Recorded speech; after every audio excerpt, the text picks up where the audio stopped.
Hello.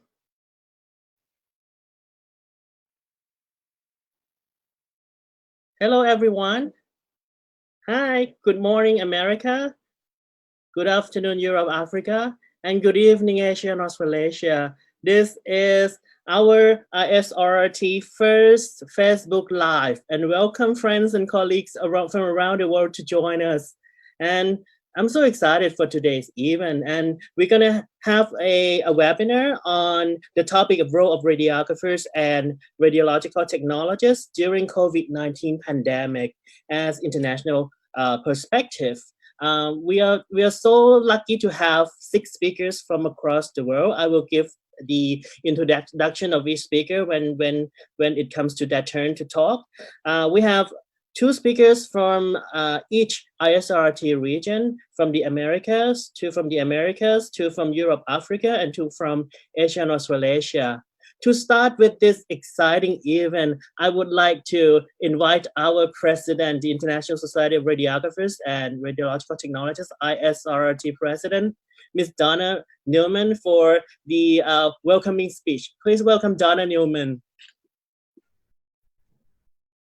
Good morning, everyone from the United States, and good afternoon or good evening, wherever you are from.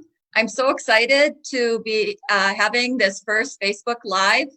I know that our members have asked for opportunities to communicate and to provide education, and the board has heard you, and they are acting on this. We hope this will become a regular occurrence, and that we will be able to host opportunities of education and topics that are of interest to you. Today is the WHO No Tobacco Day, and I want to thank all our member societies for contributing to the ISRRT campaign to make our next generation of radiographers a non-smoking profession. Thank you for participating. And thank you to all our speakers that have taken time out of their busy weekend to share their experiences in their country with us. I look forward to the program, and I look forward to many more to come. So with that, I'd like to thank Napapong and Yudapong for developing this idea and for hosting this. And I will turn this back over to our hosts, and they will begin our session. So enjoy and look forward to your questions when it's over. Thank you. All right, thanks a lot, Donna. I forgot, because I'm getting excited today, I forgot to introduce myself. My name is Napapong Pongnapang. I'm the Vice President of the ISRRT for Asia and Australasia region. I come from Thailand. And สวัสดีครับเพื่อนๆนักรังสีเทคนิคจากประเทศไทยนะครับ For the first speaker, we are very lucky to have one speaker from the US, Mike Kutlas.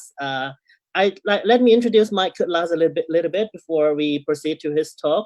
Mike began his professional career as an instructor at the Ubangi Academy in Democratic Republic of Congo back in 1987. And after that, he came back to the US and then finished his degree in Radiological Technology in Radiography from Mayo School of Health Related Service. And he became the director of the radiography program at Mayo Clinic, Jacksonville, Florida. And after that, he attended the master degree. At the moment, Mike joined the ISRRT, the American Society of Radiological Technologists in Albuquerque, New Mexico, as the Director of Instructional Technology from 2008. Please welcome Mike Kutlas from the US and his talk about COVID situation in the US perspective. All right. Hello, my name is Mike Kutlas, and I'm the Associate Executive Director at the American Society of Radiological Technologists here in the United States. I'd like to thank ISRRT for inviting me. It's always a pleasure to work with ISRRT, and it's an honor to provide a COVID-19 update on behalf of my country. The United States of America has 329 million people, and we encompass nearly 10 million square kilometers of land area. That makes us the third, both in population and in terms of area compared to other countries. We're composed of 50 separate states, hence the name United States. We have a federalist system of government, which means that we have a national government, state governments, and local governments. Now, the states in the United States actually hold quite a bit of governmental power in the United States. especially when it comes to public health crises like the current pandemic that we're going through now. In terms of medical imaging and radiation therapy, there are 340,000 radiographers and radiological technologists that are certified by the American Registry of Radiologic Technologists. But there's also about another 60,000 technologists that are certified by specialty certification bodies, or some states actually certify radiographers as well. So roughly there's 400,000 radiographers and radiological technologists in the United States today. We have about 1,000 educational programs in the US that are granting a 2-year degree or above. And at any one time, there's roughly 25,000 to 30,000 students that are enrolled in programs throughout the United States. In terms of the COVID-19 situation here in the United States, we have 1.5 million confirmed cases as of today, and 93,000 deaths that have occurred due to COVID-19. Like I said, every state kind of has their own public health system, and every state is a little bit different. Here's a map of the United States. Alaska and Hawaii aren't on here, but these are the lower 48 states as we refer to them. And this kind of shows you the darker the color, the more cases are in that state. So there's some states like up here in New York, and New York City in particular, that have a lot of COVID-19 cases. So in New York, there's 360,000 cases with 29,000 deaths that have occurred so far. And that's roughly 1,800 cases per 100,000 people. But you know, New York, parts of Florida, parts of Texas, part of California, up here where Chicago is, you know, high density areas where high density population, obviously you're going to have a higher number of cases, as opposed to a rural state like Montana up here, very large state but low population. They've only had 479 cases so far with 16 deaths, which is roughly 45 cases per 100,000 people. But that's not actually, you know, New York gets a lot of attention. Some of the larger cities get a lot of attention for what's been going on, but there's actually one part of the country that's harder hit than any other part of the country. And let me see if I can get that to come up here quick. And that's what's called the Navajo Nation. This is Native peoples. They kind of have their own self-governing region here in the southwestern United States. Parts of Utah, parts of Arizona, and parts of New Mexico all comprise the Navajo Nation. This area in the middle is where the Grand Canyon is, if you've heard of the Grand Canyon. So the Navajo Nation kind of surrounds that area. But this area, because of poverty, because of inadequate resources for healthcare, has been particularly hard hit. So even though there's not a large population of Navajo in this area, there's been 4,000 cases with 145 deaths, which is 2,300 cases per 100,000 people. So in terms of the infection rate, much higher here in the Navajo Nation. Just to give you an idea of size, the Navajo Nation is about the same size as Iceland. So it's a real challenge for us in the United States to provide services in that area, but we're definitely trying. In terms of the response, like I said, every state is a little bit different, and it's really the state health departments that determine the response in an individual state, working in conjunction with the governor. So every state is a little bit different, and every state has different rules and different regulations. So where I live here in New Mexico, for example, our governor has been very proactive. We kind of shut down early before we had too many cases in our state.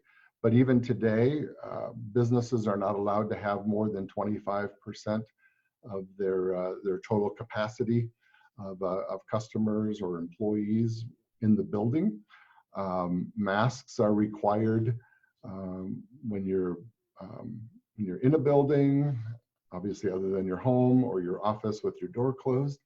And you even have to wear it on the street unless you're exercising. So that's a rule that our governor has put in place. Also, we have a quarantine order. So if I even left the state, if I even went to Texas or to Arizona or Colorado, one of the neighboring states, and returned to New Mexico, I would need to be quarantined for 14 days before I could be out in the general population. And even things like hotel rooms and stuff are closed to people from other states. So you tend to think of the United States as being one whole country, and it is, but each individual state right now kind of has their own mandates and their own rules and responsibilities. So how are we adapting? Well, for radiographers and radiological technologists, because there's so many differences by states, the technologists have to adapt. So it's different for every state in terms of what technologists are able to do and the pressures that are put on them. But adaptation, as I just mentioned, is probably the number one thing that technologists are having to do. So in some cases, our roles are changing. So for example, nobody's allowed to come into a hospital or a clinic without having their temperature checked and without going through some sort of a patient history. In some cases, it's the technologists and the radiographers that are doing those checks at the door before anybody even actually gets inside the building. We're using much more of a team approach, certainly in the doing portable x-rays and that sort of thing. So one person will be one technologist will be dealing with the patient, another technologist dealing with the equipment. So that way we're trying to keep the incidence of transmission very, very low by reducing the number of people that are interacting with individual patients as well. Another thing that we're having to do to adapt is in terms of hours. In some cases, the hours are long. We're trying to reduce the number of technologists that are in the clinical area by lengthening the amount of time that somebody's there. So there's fewer people, but there's still the coverage. And some technologists are not going home. They're not necessarily staying at the hospital, but there's several programs in our country with different hotels where technologists are able to get a free night or a reduced night in a hotel, or in some cases they're staying in campers or caravans so that they don't infect their families as well. So that's been a real adaptation as well. So in terms of challenges going forward, there's really three main challenges, I think, for us here in the United States. For the RTs that are in the clinical area, getting access to personal protective equipment has been a challenge in some areas and not in others. But it's very, very important that if people are working directly with patients, that they're protected adequately. So ensuring that they have access to that has been a challenge, more so in the past than it is now. And like I say, regional differences as well. Much more of a focus, obviously there's always been a focus on infection control, but right now infection control is parameters. Also educating administrators and government officials, I think, for technologists that are in the clinical area is a challenge. Making sure that people understand what we do. You hear a lot about doctors and nurses. You don't hear much about respiratory therapists, radiographers, radiological technologists, but we're certainly on the front lines providing that care. So providing education to administrators and to government officials has been a challenge as well. And accentuating the need for that personal protective equipment because we are on the front line. The second major challenge is, because there's such a low patient census, because anything that's considered elective isn't happening right now. So people aren't coming in for their mammograms, or, if their knees hurt, they're not going to come in for a knee x-ray right now. So there have been layoffs and furloughs and overall job losses. So it's been a challenge so there is some help out there, but boy, it sure came on quick. And so we've been scrambling really to be helpful. The third major challenge is in the area of education, and that's clinical sites. Clinical sites, really because of trying to protect students, because of the lack of personal protective equipment in some cases, students aren't allowed in clinical areas, and so the clinical education has had to go online, and that's been a real challenge as well. We've worked real hard on trying to provide resources for educational programs so that they can continue online, but that's been a real challenge for a lot of people. So the way forward, number one, I think, is resources, and having resources for the short term to really help people with educational programs, or with just regular education, helping to educate government officials and administrators. So what ISRRT has put together is a website, like many other organizations, but if you go to isrrt.org/COVID-19, you'll be able to get to this website, but you'll also be able to get there from our homepage. You can find a link to it. But we have a lot of news. We have a lot of resources, hand washing posters, for example, that can be printed out and hung up. But one of the kind of cool things that we have on here is if you click on either radiography or radiation therapy, we have a whole suite of videos that go through all of the individual procedures that would be done, your basic general procedures. Each one is about 10 to 15 minutes long. These are all free, so you can access it from anywhere. We also have a lot of webcasts. So these are all about 1-hour webinars on a bunch of different topics as well. Again, everything on this page is free. It's a lot of it is designed for students, but it would certainly be helpful in other situations as well. So feel free to make use of these free resources as well. I did talk about adapting the way that we work. That's probably our way forward as well. But really, I think the way forward for us as radiographers and radiological technologists, not just here in the United States, but around the world, is to really focus on the future. I think the real challenge in the midst of a crisis is to remember that, this is going to be over at some point in time, and things will be different in the future, but there will be a future. Whether it's students, whether there's policies and procedures, getting access to protective equipment, the education of administration and government officials about what we do, it's all important to ensure that the future of our profession is strong.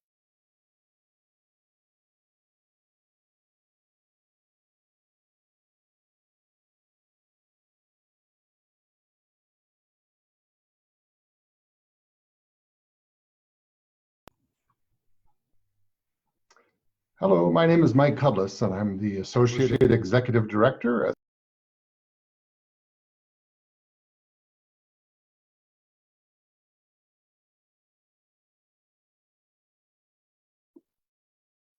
All right, thanks a lot, Mike, for your talk.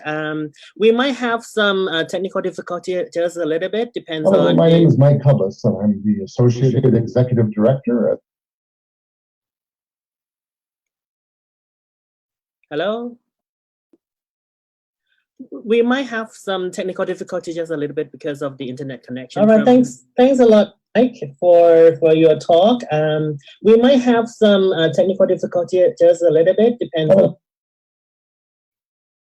Yes, now I would like to tell the audience that we might have sorry for the technical difficulty, but again, if you have any question for our speakers, please leave the question at the response box underneath or at the right side of the screen.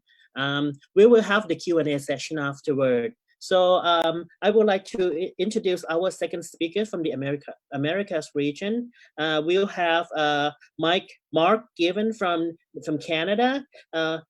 Mark Given is the Director of Professional Practice for the Canadian Association of Medical Radiation Technologists. And today, Mark will give us the information about the COVID-19 and the medical radiologic technologists in Canada on their perspective. Please welcome Mark Given. So good evening, and thank you very much to the ISRRT for allowing me to speak to you today. I'm looking forward to giving you an update on COVID-19, Canadian perspective. My name is Mark Given. I'm an MRI and X-ray technologist by education, and I'm saying, so items for discussion, I'll give a quick introduction to Canada. I'll give you the current status of education, training, and health human resources here. I'll talk about the current status of COVID-19 in Canada. I'll talk to our organization's response, and I'll talk about our responsibilities and roles during the crisis. And I'll also talk about the way forward for medical imaging services in Canada. So an introduction to Canada. Canada is a very large country. We're the second largest country in the world. We have approximately 38 million people, and 81% of those live in urban centers. We have a very diverse and multicultural population. Our median age is 41.1 years.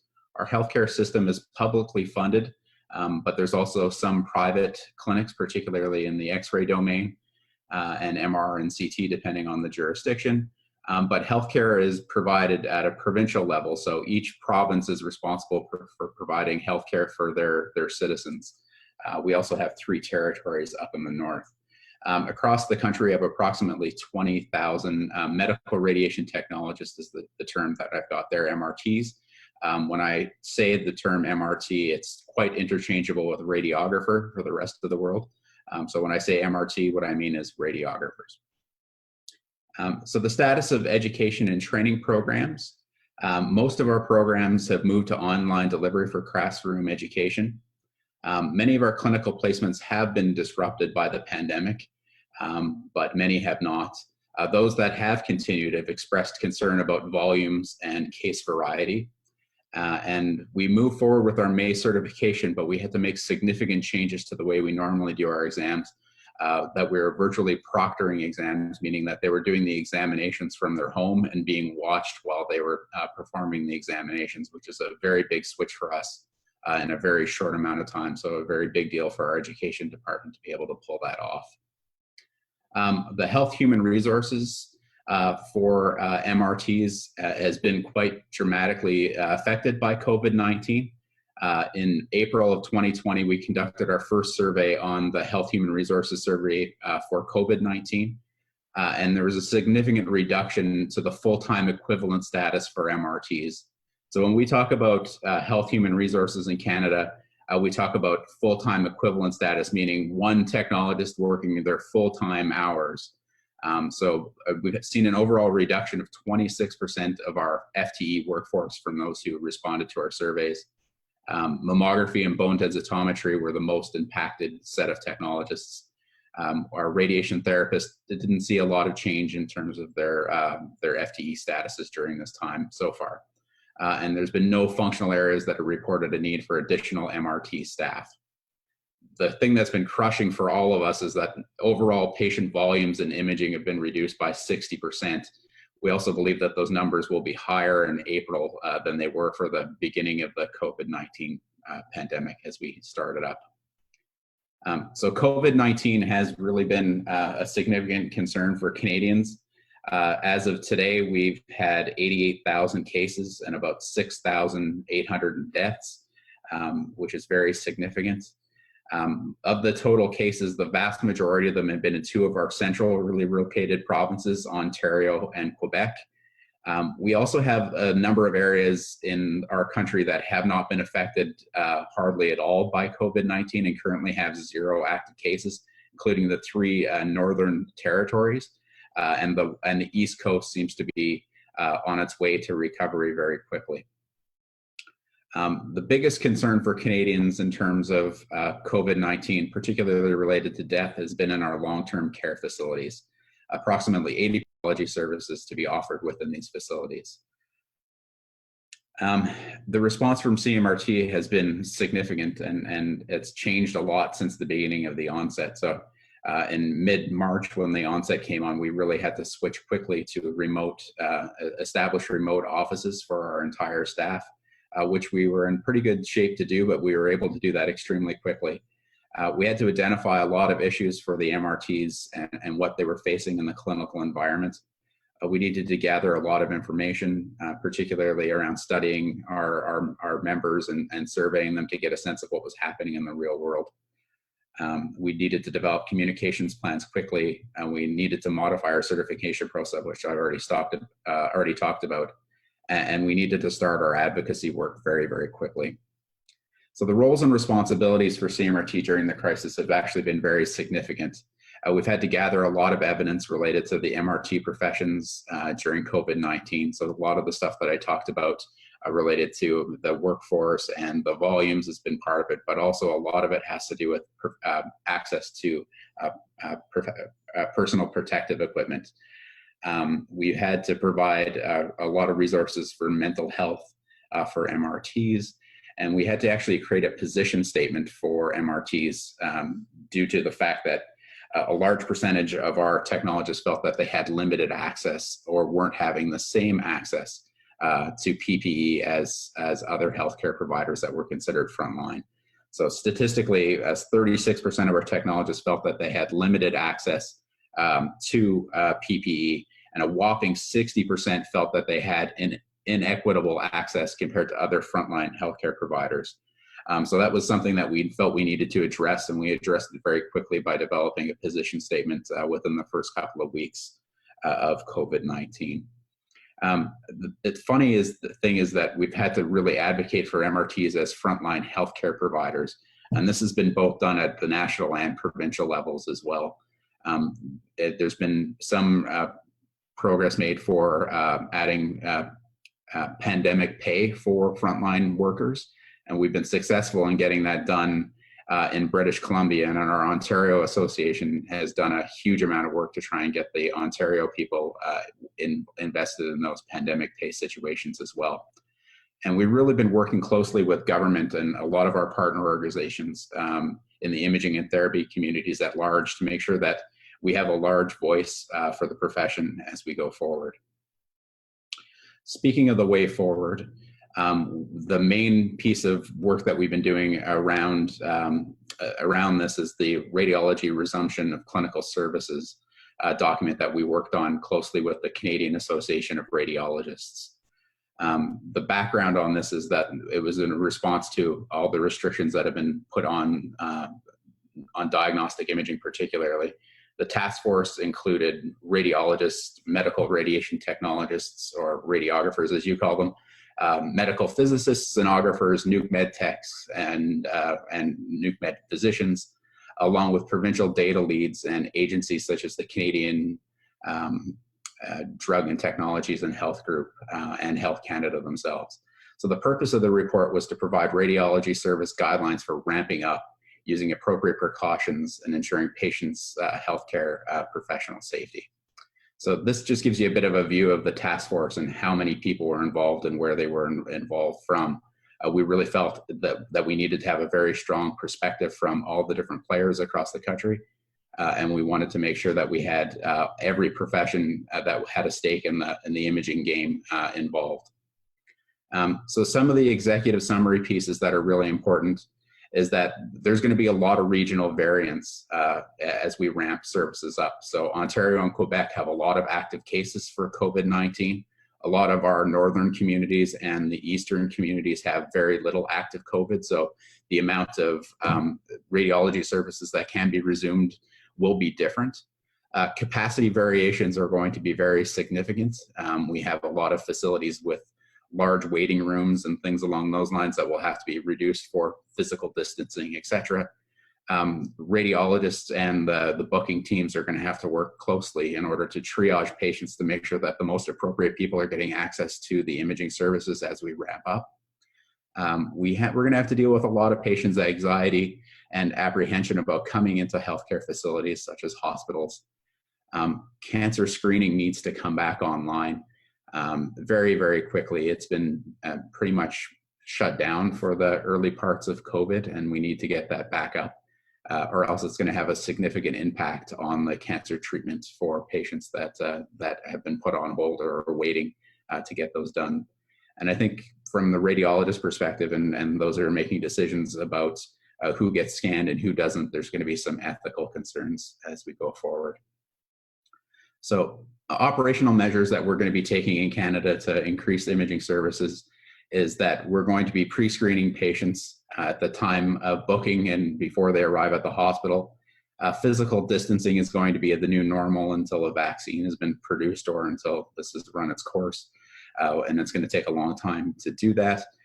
Personal protective equipment and infection control is the front and center piece for every technologist that's on the ground and therapist. Cleaning of the rooms and making sure that everything is put together is important. And communication between all the key stakeholders are the main thing. So some of the things that we're proposing is that we have radiology task force that consists of members from different divisions, being the techs, the radiographers, nurses, radiologists. Triaging is done consistently and has to be updated as we can increase capacity or have to decrease capacity if we have a second wave. We have to ensure that we have the appropriate human resources to deal with the crisis. So even when we do get back up to what is the new normal's full capacity, we do still believe that we're only going to be at 70-ish% of what we were doing pre-COVID, as long as the physical distancing pieces are in place. So a lot of the physical spaces are going to be changed. We're going to make sure that there's contaminated areas that are separated from very clean areas, try to reduce our foot traffic, trying to standardize protocols for decontaminating rooms and such. And we need to improve our capacity for remote interpretations from the radiologist perspective, but also from a booking capacity. The less people we have in our facilities, the less likelihood we have of having additional issues. So we really want to make sure that the stress and anxiety of our workers can be managed to the best of its capacity. So we're trying to do as many things as humanly possible to get that done. I think leadership is going to be a big perspective from the technologist perspective, but also from the radiologist perspective here as well. And we're going to have to work very, very closely as teams to make sure that we're adjusting on the fly and moving as things go. And as we bring technologists back into the fold that might have been laid off or taken out of the workforce for a temporary amount of period of time, we're going to have to be very, very patient with them as we go forward. So I'd just like to thank you for your time and wish you all the best with your recovery efforts in your countries. Thank you so very much for your time.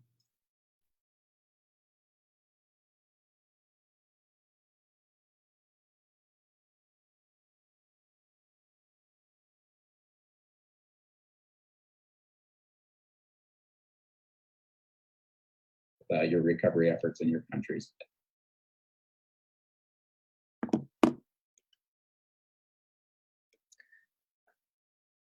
Hi, thank you. Thank you so much, Mark. And again, we had already two speakers from the Americas, one from the US and one from Canada. If the audience now, we are so excited, we have getting close to 300 live attendance at the moment. We have like 278 and more to come. And please share this to your friends so that they know what's going on at the moment that we have the Facebook Live. For those who have any question, please leave your question on the comments box so that at the end during the Q&A question, I will ask the question on behalf of you. Our next speaker is from our Asia and Australasia region. Since the timing is very challenged for our colleague in Australia and New Zealand, so because it's very late for them, we have a speaker from Australia, Alexandra, and she's a radiographer at Royal Adelaide Hospital in Australia. Alex is passionate about CPD and student engagement, currently acting as a member of the ISRRT, the ISRRT South Australian Branch Committee, and the RAH CPD Committee.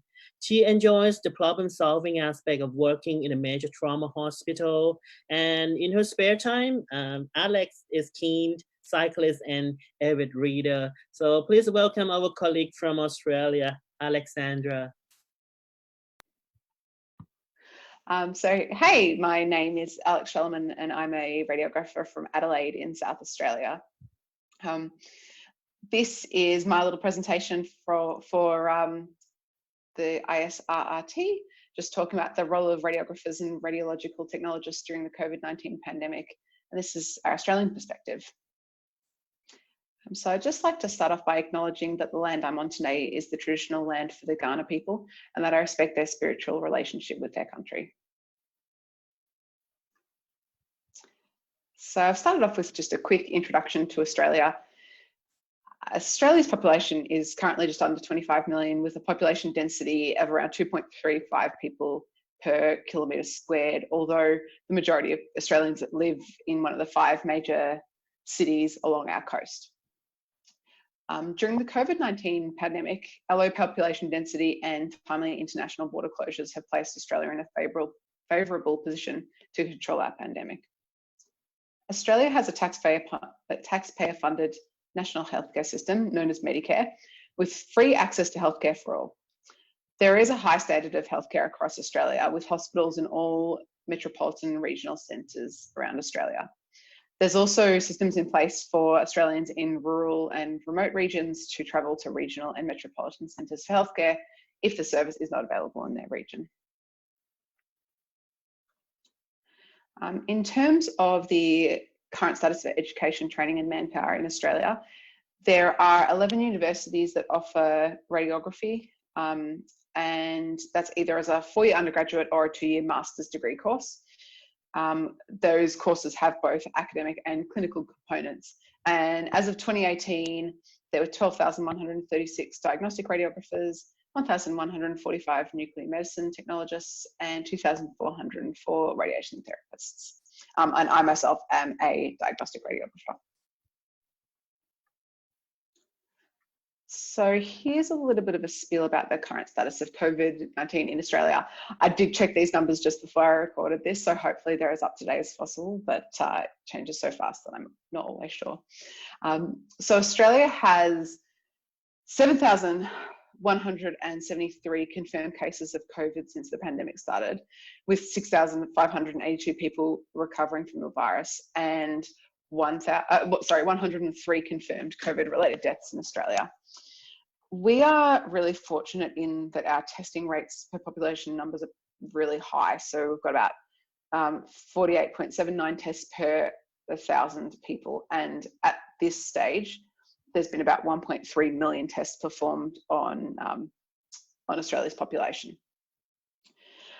The maximum number of new cases that was reported on any single day was 460 new cases on the 28th of March, with numbers subsequently declining to the low teens and currently like in single figures. Of the confirmed cases, only 730 have been locally acquired with no identified source of infection, which is about 10.3% of total cases. The vast majority of cases were acquired overseas, with international arrivals now required to self-isolate at the port of arrival for 2 weeks. And my current city, Adelaide, has actually only had 2 new cases since the 23rd of April. So we are in a really, really fortunate position at this stage. And this is just a little graph that I grabbed off the Department of Health website. So this is our curve that we flattened. So you can see that peak there that was kind of late March, that's really flattened out ever since, and yeah, looking really positive at the moment. So in terms of the response from our professional organisation, which is known as ISRRT, they've been really proactive in lobbying the government for protection of medical radiation practitioners and for the recognition of them as part of the essential COVID diagnostic and treatment process. Because as we all know, radiographers are frontline staff and unfortunately not always recognised as such. ISRRT also lobbied for the appointment of a chief allied health officer to be part of national leadership during the pandemic in order to have a voice for allied health on those sort of committees. ISRRT also set up a register for members who are available to work. So that might be people who are recently retired or simply taking a break from the workforce in order to match them with facilities who may be short of practitioners during the pandemic. Fortunately, that hasn't been a major problem so far, but that facility is there, and in case we do have a second wave, it may be able to be used. ISRRT has also increased correspondence with members, so there's been weekly emails with lots of information. There's been webinars on fatigue management and also 3-minute resilience videos to help members during this time. So there's been lots of resources provided by ISRRT to members regarding mental health, fatigue management, all those things that we've been, I guess, struggling with during this crazy time.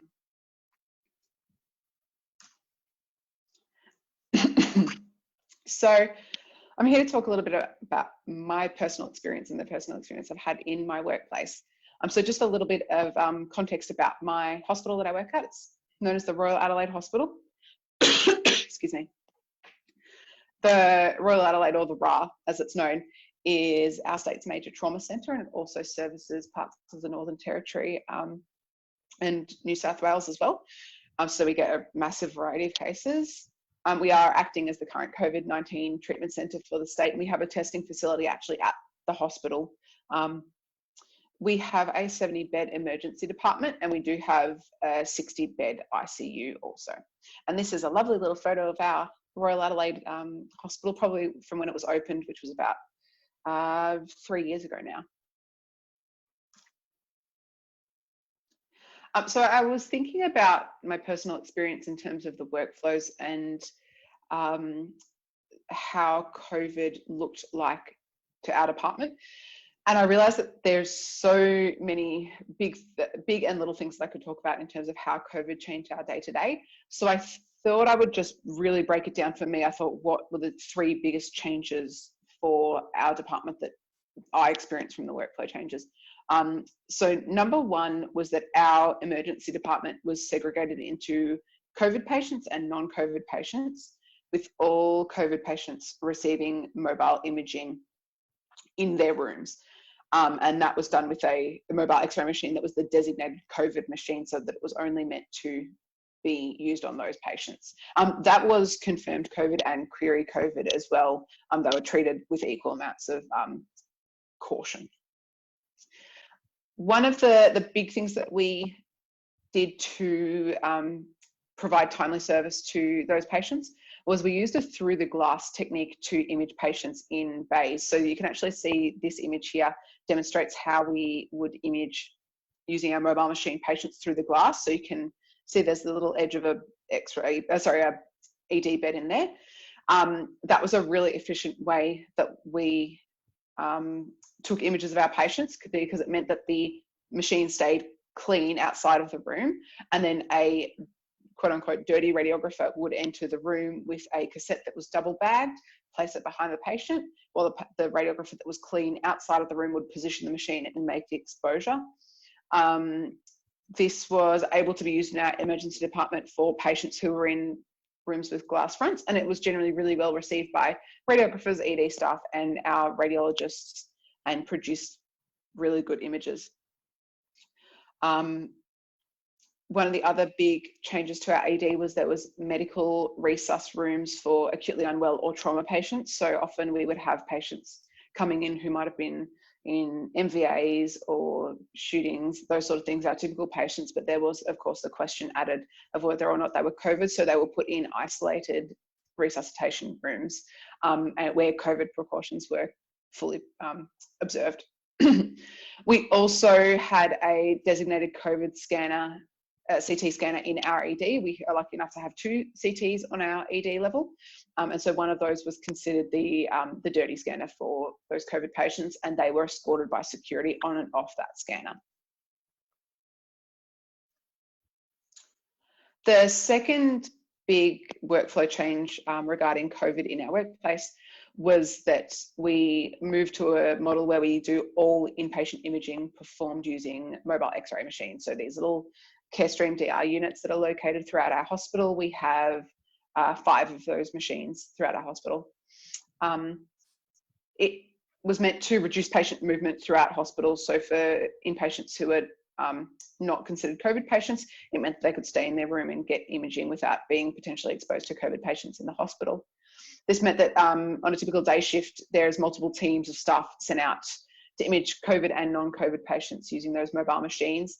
That being said, some bucky work would still be brought to the department if required, but that was just managed by the team leader who was on for that shift for the day. Yeah, so there was just a huge change in workflow for those inpatient imaging. And the third big change that we had in our workflow was that, as I'm sure many hospitals have done, there's different floors and rooms dedicated clean and dirty or COVID and non-COVID for us. So for instance, this meant that all our CT procedures were moved to a scanner on level 5, and the normal interventional scanner on level 4 was designated dirty and used for primarily COVID patients.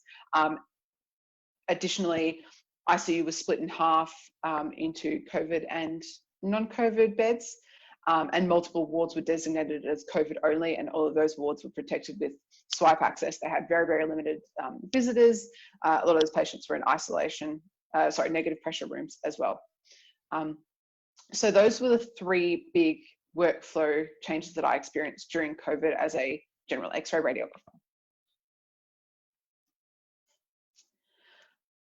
There were many challenges that were faced by everyone in our department during the COVID crisis. There was, from really early on, of course, there was a heightened anxiety about risk of staff infection. Many of us were worried about infecting family members at home. There was lots of discussions about how people were staying clean, changing clothes, having showers at work, those sort of things. And also, with reports coming from overseas, there was huge concern about the availability of personal protective equipment to us.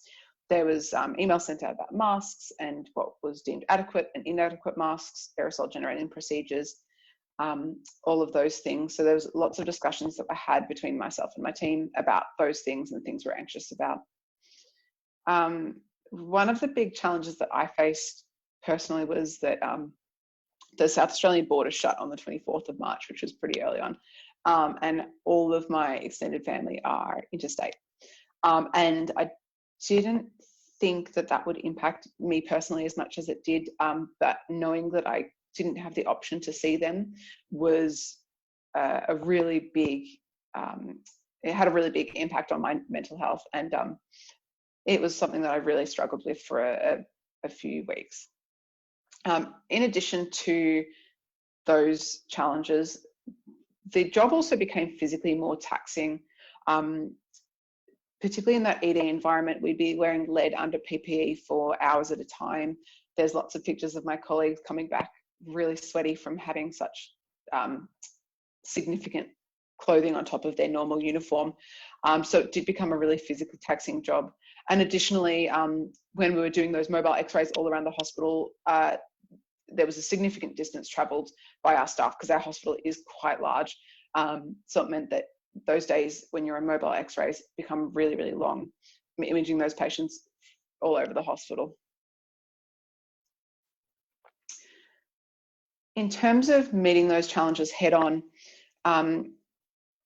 our management were fantastic in letting us know the resources that we had available to us to manage the challenges that this crisis has caused us. So I personally reached out. We have a employee assistance program or a counselling program available to us for free as healthcare staff. And so I certainly used that program myself to reach out and just have a chat about why I was feeling so anxious and sad and maybe why I wasn't sleeping so well as well. I also reached out to my team leader and my management, and many of my colleagues did the same, just so that we're all on the same page. I was really lucky, as someone who is not from Adelaide and hasn't lived here this long, to have a fantastic manager who reached out to me and let me know that he'd support me in any way he could. I also have just popped in a little photo here of my wonderful colleagues. This is definitely Christmas. This is pre-COVID. Just to say that my colleagues were a massive amount of support to me, and still are a massive amount of support to me during these really difficult times. And I'm very, very lucky to have them. I felt very fortunate, very supported by them all through this time, and we are all going through it together. So I've been really lucky to have them all. I've also found isolation activities away from work that allow me to take a bit of a break from the taxing aspects of being around COVID patients all day. For me, that means reading. It means reaching out to my friends on video chats. It means talking to my parents. It means all of those things. And although I didn't use them myself, it was made clear to us that there's lots of other services that are available to us as healthcare professionals. So South Australia actually had a statewide mental health support like hotline, so you could call in and get support for free. There was also massively increased telehealth availability, particularly bulk billed telehealth availability. So for people who needed GPs, needed specialists, needed that sort of support, there was government rebates available for those. And it was also made clear to us that there was annual leave and sick leave available specifically for COVID related illness. So if staff got sick, there was dedicated COVID leave that would not be taken out of their normal allocations of sick leave. So really, really good government support for healthcare workers and the public more general as well. In terms of the way forward for our hospital, and I guess my state more generally, at the moment, South Australia only has one active case. That was actually an overseas visitor that came to South Australia. So we are incredibly lucky. We've got no patients in our hospital. We haven't had for a while because a lot of those patients were being managed at home. And in Australia in total, there's only 488 cases Australia-wide. The workflows at the Royal Adelaide have slowly been changing back to normal. Like I said earlier, the last patient was discharged on the 21st of May. So we're slowly getting to the point where our interventional HCT procedures are going back onto the normal floor. Our ED has gone back to a generally normal workflow because there's not really that many COVID patients. There are still a few, and we are still observing those precautions, but on the whole, the patients coming to the department. And I guess the next step would be getting back into that normal inpatient workflow as well. From the 1st of June, which is very, very soon, South Australia makes a move to step to the next stage of easing restrictions. So that means that we're eating at restaurants, we're getting outside, that sport is allowed again. It's really exciting. I know that a lot of the people I talk to are still really nervous about what could happen, but we are in a really fortunate position to be able to ease up those restrictions. And I just was taking some time to reflect on the positives that have come out of COVID for all the negatives that have come out of it. I know that certainly there's been a massive increase in the awareness of proper PPE donning and doffing processes and infection control. Additionally, we were all masks fit appropriately for the N95 masks, and we've had like no shortages in PPE that I'm aware of thus far. So we've yeah, it's been a really positive experience from that perspective. I feel very prepared for airborne precautions. It's also shown me that as a workforce, radiographers are incredibly adaptable and they work really, really hard. And we adapted to those new workflows really, really fast. Everyone was on board and just knew that we had to get this done to address this crisis head on. And finally, again, the camaraderie of the radiology department. Being in the department that I'm in, I'm really fortunate to have people who look out for me, who've been able to support me through all of this. As you know, it was even just those little things of we started doing things like asking if anyone needed supermarket groceries, people would grab things for other people, making sure everyone had enough to eat, that we were all in a good place. And yeah, I feel really fortunate to be part of the department that I am. So that's a bit of a discussion about where South Australia and Australia more broadly is at with COVID.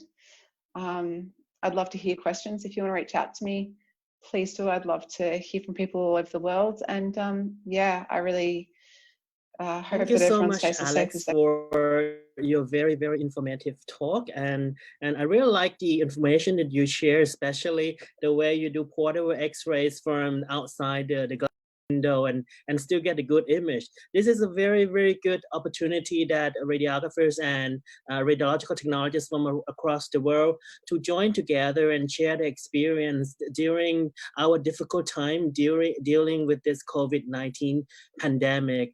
And again, if you have any question, please leave your question on the comment box. I have seen a lot of people access to our program from across the world, from UK, from a lot of places in Africa, and especially we have quite a number from the Philippines. And thank you so much for joining us. And please share this to your friends so that they still have a chance to watch the live event as the first ISRRT Facebook Live. Let me introduce our next speaker, also from Asia and Australasia region, Dr. Naoki Kodama. Dr. Kodama is currently the professor at the Department of Radiological Technology at Niigata University of Health and Welfare in Japan. And Dr. Kodama is also our own ISRRT. He is the regional coordinator for professional practice. He is very active in a lot of ISRRT activity, especially the previous one. The most recent one that we did was on the role of the radiographers related to the artificial intelligence. All right, please welcome Dr. Professor Naoki Kodama. Hello everyone, my name is Naoki Kodama and I'm the Director of Japan Association of Radiological Technologists, JART. I want to talk about the role of Japanese radiological technologists during the COVID-19 pandemic. First, I would like to introduce some information about Japan. The population of Japan is 127 million, and it has an aging rate of 26.7%. In other words, 30 million Japanese people are older than 65 years old. The aging rate is the highest in the world, and it has become a major social problem. In Japan, 55,000 radiological technologists are working in medical institutions.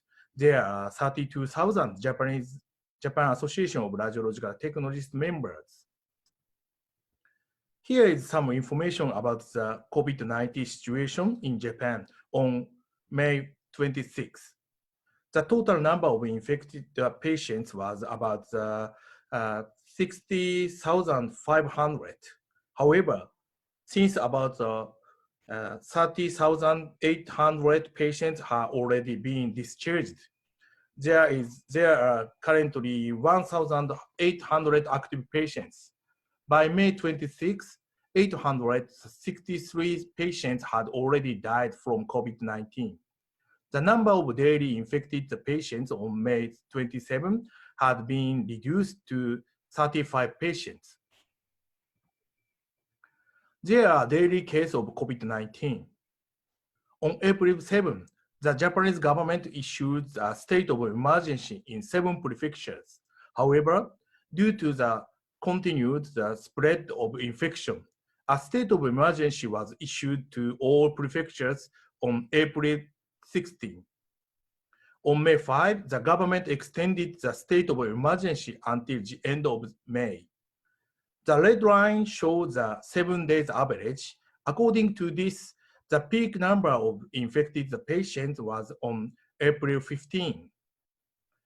On May 14, the Japanese government had lifted the state of emergency of 39 prefectures. However, 8 prefectures such as Tokyo, Osaka, Kyoto, and Hokkaido are not lifted in state of emergency. On May 21, government lifted the state of emergency for Osaka and its 3 neighboring prefectures. Finally, On May 25, all prefectures, including Tokyo, lifted the state of emergency. Japan's state of emergency is quite different from in other countries. A state of emergency is neither a lockdown nor a restriction on going out, but a request to refrain from going out. Therefore, there are no penalties. The government has requested the movie theaters, karaoke bar, pubs, department stores, libraries, and so on are closed. However, it has not requested that supermarkets, convenience stores, drug stores, hospitals, public transportation, restaurants, or financial institutions take leave. To COVID-19 infection in Japan, the public has been warned to avoid the 3 C's: closed space, crowded places, and close contact settings. This word may be selected for this year's Japanese Buzzword Awards. JRT issued a guideline in March of the last year regarding infection in the radiological technology field, which is very timely given the current situation. The contents of the guidelines are as follows: specific contacts for standard precautions, preventive measurement for each infectious disease, countermeasures for each infection load, environmental management of the X-ray room, corresponding manual for general X-ray, mobile X-ray, CT, MRI, IVR, nuclear medicine, and radiation therapies. We made the JART members aware of those guidelines. This is wearing and removing the protective equipment. Due to this guideline, radiological technologists' infections are very low. To my understanding, there are less than 10 members infected with radiological technologists. No more than 10% of infected people have hospital-acquired infections. So it is very low. Especially how to use PPE was explained. It was very helpful for radiological technologists. On April 21, the Japan Radiological Society notified the members of the recommendation for the radiation sector during the COVID-19 pandemic. The recommendations are as follows.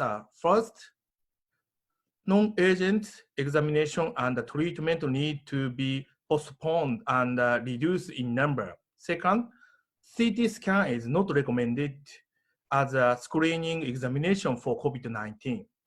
Third, imaging for COVID-19 patients should be performed after adequate consideration of the infections. Fourth, infection control measure is laboratories must be thoroughly implemented. Fifth, it is necessary to thoroughly implement infection prevention measurement for medical professionals and prepare a business continuity plan in case an infected person appear in the department. Six, there is a need to become familiar with the CT findings seen in COVID-19 infection. On April 24, the Japan Radiological Society also notified the guideline for chest CT examination for COVID-19. The contents of the guideline are as follows. Infection control in a CT room is essential. Imaging condition to detect the ground glass shadow can be reliably required. In principle, CT examination are not recommended as a screening tool. CT findings relation to COVID-19 pneumonia. The reason for not recommending the CT as a screening tool is present a false negative CT in 46% of asymptomatic and 20% of symptomatic. And CT scan to all patients are large impact on the medical care system in Japan. Also, the CT room does not have sufficient ventilation facilities, and the risk of hospital-acquired infection is very high. In addition, JRT magazine provides a member with radiological technologists information about COVID-19, such as prevention of infection in Spain and prevention of infection during the CT scans. JRT also shares the information with radiological technologists working at medical institutions. In particular, the place where PPE is put and where it is thrown away is very important. We have decided where to put and take off gowns and eye masks, especially in the CT room. All CT cases use disposable waterproof sheets.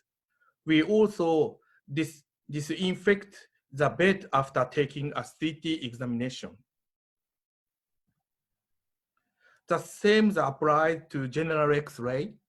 In particular, the imaging table is disinfected every time. From the result of the questionnaire survey of about 15,000 medical professionals, it is known that medical institutions lack masks and disinfectant. JRT submitted a request form to the Japanese government and the Ministry of Health, Labor and Welfare. The requests are as follows: securing and distributing protective equipment, strengthening the guidance of infection specialists to protect healthcare workers, human and financial support for radiological technologists. Healthcare professionals work hard for COVID-19 pandemics, for COVID-19 patients.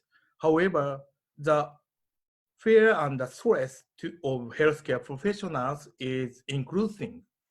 The same applies to radiological technologists. It is necessary to provide the mental health support to radiological technologists. We also need to reduce discrimination and prejudice against healthcare workers. Finally, it is necessary to consider the safety of radiological technologists while parenting or during the pregnancy. Thank you for your attention.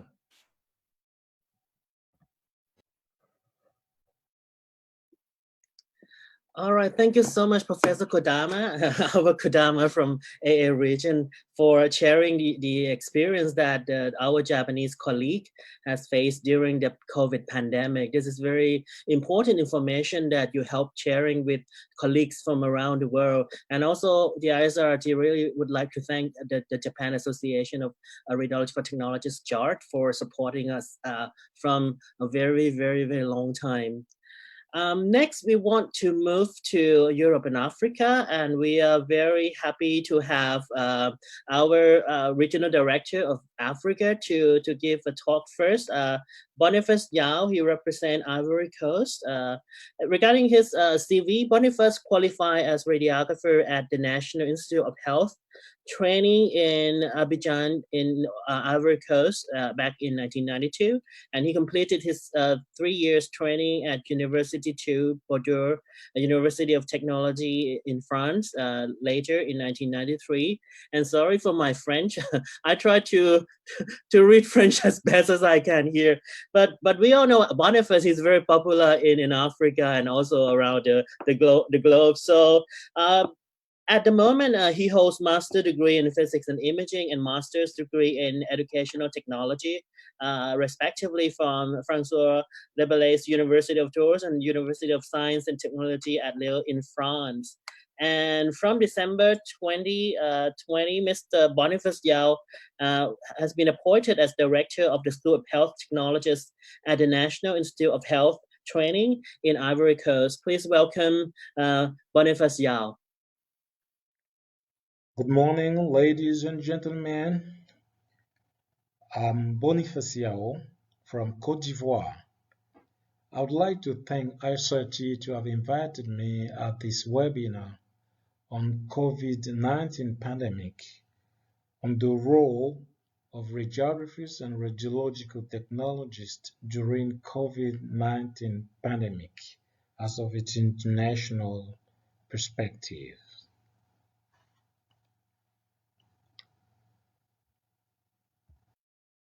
Like I said, I'm from Côte d'Ivoire, and Côte d'Ivoire is a country in West Africa.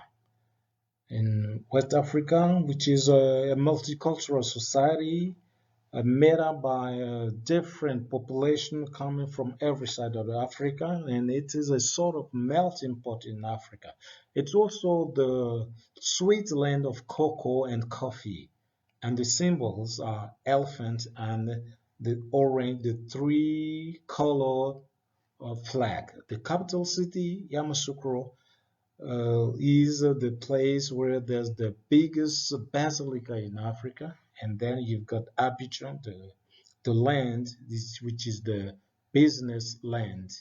The population is around 26 million inhabitants. Now, for this presentation, there's no conflict of interest related to the subject. What are we going to talk about? The outline of the presentation shows an introduction, the situation of COVID-19 pandemic, the response from organization, situation of Côte d'Ivoire, and then we come to a conclusion. The COVID-19 is a challenge for all humanity in the era of globalization. It's a world war, and the mankind faces the same enemy, which is the new coronavirus. The first battlefield is the hospital, where the soldiers are the medical staff. And to guarantee that this war can be won, we must try to see and then supply all the personnel, the soldiers, with the sufficient resources they need, which include experience and technology. To date, sharing resources, experiences, and lessons is our only chance to win. And to real cure the pandemic, the real cure is not isolation, but cooperation. We must cooperate and share experiences. And this is what ISRRT is doing. And we know that radiology is a powerful tool in medicine. And this is the main pathway to the clinical setting and diagnostic. And radiology well established with numerous high-tech procedures, which has made it notably increased in the past decades. And this results in tremendous benefit of humankind in diagnosis and treatment of diseases. But something that we shouldn't forget is that professional practice of radiology includes risk management strategies and implementation of safety culture. And that's what ISRRT has understood. And as the voice of radiation technology, well, he has developed a response document, which is the guideline for appropriate practice. And these documents, or in this situation of all the resources that are done, what is the global situation of the pandemic in Africa? What are radiography societies doing as a response to the pandemic? How radiographers themselves react towards the crisis, and what future plan they suggest for resilience. These are some main stones which need vigilance. The learning objective of my presentation are to give an overview of African Society of Radiographers initiative to manage the COVID situation as regard to their practice, to learn about specific action carried out by radiographers of Côte d'Ivoire to fight against the COVID, to reveal the challenges faced by radiographers in practicing their profession during this situation, and then to see the perspective and operation plan for better view on the future for resilience. The COVID pandemic in Africa is evolving in the region. You know that the number of new confirmed cases and deaths increasing every week, and more than half of the countries in the region are experiencing, community transmission. And why? Just that the cross-border spread of COVID-19 between countries is still ongoing, mainly attributed to the open transport of corridors of goods, which is a little bit porous, the porous borders that make people coming from one country to another. This is one of the main reasons. And we must also retain that the disease has largely affected urban population. In the rural parts, rural communities, it is just sporadic reporting cases. This means that the outbreak can still be controlled by aggressive implementation of both containment and mitigation measures. The critical control measures include active cases, finding, testing and isolation of cases, promotion of good personal hygiene practices. And these measures have been implemented diligently and comprehensively in all communities. The government, Ministry of Health, and other national authorities have put in place systems to monitor implementation of intervention. I can say that African governments have reacted, and the community themselves have been given attributed responsibilities in this fight. What's the news from ISRRT member societies? ISRRT in the region have got these member societies. What is the news from them? Concerning the national societies of Africa, which are ISRRT members, well, I got information from 6 associations. Namely SOSA from South Africa, TARA from Tanzania, SME from Rwanda. And then when you go through all the actions and initiatives that they have carried out in Africa in this situation, well, you come to the conclusion that they have all adopted and promoted the ISRRT COVID-19 guidelines among their members. They also use the social media to train their members and inform them on the situation. And specifically, Tara from Tanzania has partnered with the Radiologists Association to propose government guidelines to be used during imaging procedures. As of Rwanda, well, they organized webinars, 2 webinars which gathered around more than 200 radiographers from Rwanda, from Uganda, Tanzania, and DRC. That is a wonderful action to be done. Well, from Togo, we've got the association ATRIM, from Nigeria, ARN, and then from Cameroon, CSMRR. These are the all associations. There's exactly what I did, what I have already said they also have a reference to the ISRRT publication and research on COVID-19. And then they set online training programs and the participation in online workshops. They're also developing digital tools for learning. In Nigeria, they focus on research. When a young Nigerian radiographer is preparing an article on the situation of workers, pointing out the threat faced by health workers between armed conflict and the COVID-19 pandemic. And then this is something outstanding. Coming to Cote d'Ivoire, the information from Cote d'Ivoire shows that out of 24,370 samples tested, we've got around 9.96% of confirmed cases, 51.88% of healed, and unfortunately 1.2% of death, which comes to 46.88% of active cases.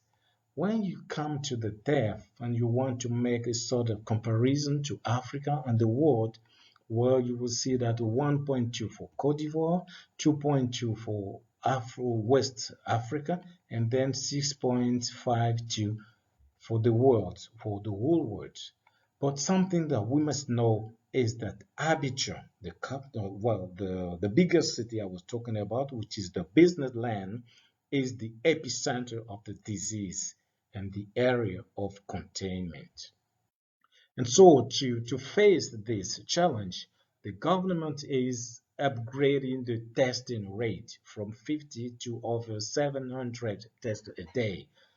And with this, you've got the 13 testing centers in Abidjan. 45 decided for, out of 45 decided for the whole country, and is also involving the whole community.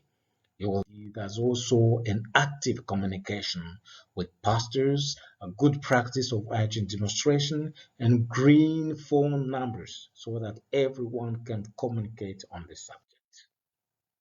Now, what is the response from the Ivorian organization, the National Organization of Radiographers in Cote d'Ivoire, that is called INTL? Well, we come then, how do we become radiographer in Cote d'Ivoire? You've got 3 levels, okay? The assistant radiographer, then we come to the bachelor, and then there's also a master program. And what are the modalities of practice here? There's conventional radiology, CT scan, MRI, interventional radiology, nuclear medicine, and radiotherapy. The 2 bottom ones are new, but they are on the move now. And the radiographer's career in Cote d'Ivoire is exactly what is done for ISRRT career that has been proposed. You've got assistant radiographer, and advanced radiographer. You see what corresponds to in the Ivory Coast scope. Assistant radiographer corresponds to auxiliaire de santé en imagerie médicale. Radiographer corresponds to technicien supérieur en imagerie médicale. Advanced radiographer corresponds to ingénieur des techniques sanitaires en imagerie médicale et radiothérapie, and consultant radiographer corresponds to ingénieur des services de santé, physique, technology, and therapy. You see, it's exactly something that has planned, and this exists in Cote d'Ivoire since 2015, and that has been really a sort of confirmed by ISRRT's design. For the professional practice in hospital, radiographers fight against COVID-19 by setting guidelines, organizing online training, promoting ISRRT safety guidelines for COVID, and communicating actively to inform patients and staff, applying also safety measures. For example, in a diagnostic service, they systematically wear gloves and masks, protect the cassette with a plastic cover, clean regularly examination table after the patient, and control panel is also cleaned regularly. They wash hands following the WHO protocol and maintain social distance when communicating. It may be with the colleagues or even for people accompanying the patients. For the patient, they are required to wear masks without exception. They also maintain the social distance of 1 meter for accompanying person of the patient. When speaking to them, they verify the COVID infection status of the patient. If not known, they consider the patient as COVID infected so that they apply strictly safety guidelines, but they avoid stigmatization in case patient is known as COVID infected. This is very important. It's ethical. An example of a radiotherapy center, well, there are 3 sorting stations which are settled. Sorting station and isolation post. The patient to wash his hand before accessing the post. Temperature is taken, and then the patient is questioned to detect clues to his COVID status. If suspect, patient is contacted to the isolation post for the technical team of Pasteur Institute. Pasteur Institute is the local and the national technical service in charge of testing the patient. And then they come to take the patient. If not, he is provided a protective mask. The staff themselves are trained to carry out duties of sorting and isolation of patients. Every member of the staff receives a suitable clothes. The radiographers in this process, they play the role of first contact communicator with patients. They coordinate the activity and they are in charge of declaration of any suspected cases. The challenge they face, the work plan should be reorganized and the workspace to be redefined. You see, as a radiotherapy center, well, things must be strictly respected and everything must be redefined. The shortage of material is the challenge that this goes through all Africa. And there's also the misapprehension of the danger. People don't understand that you shouldn't touch your friend. You couldn't shake the hands of your friend to show him that you love him. This is another part of communication that workers have to do. At the training school, the situation is that all teaching schools closed as of March 16 in the country, which means that no physical meeting with students. The program were only at 20% accomplished. How can we do? How can we reach the objectives? You know that the situation that the school is spread all over the country. So how to be in contact with the students? And at the training school, something important that we can do to help is to use digital tools.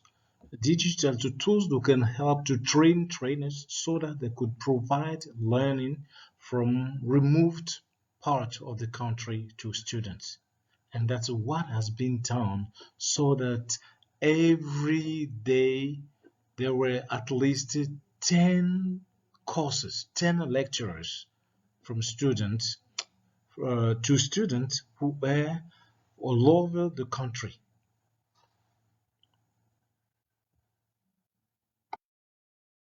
To sum up, I will say that radiographers are the front line in the imaging or even radiotherapy and the last person with the patient before the procedure is made. So they have an important role in communication with the team and patient. They have a duty of care, including protection of patient and staff. It's our ethical obligation to practice according to guidelines for better protection of patient and staff, to ensure education is correctly issued and appropriately indicated, and to educate our members to emphasize the benefits to the patient against the possible risk, and to amend the protocol to ensure quality service delivery with minimal risk. This is very important. The way forward, we know that Africa is a situation, we're generally in a situation where we must do a lot with very few.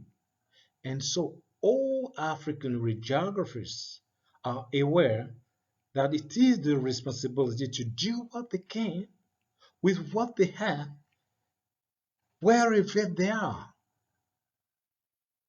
And so what do you do to set partnership for implementation of CBD programs that will be continuing education, to develop EL strategies, because we know that the traditional process have some limits, to train radiographers to be familiar with digital tools, and then explore new paths towards innovation.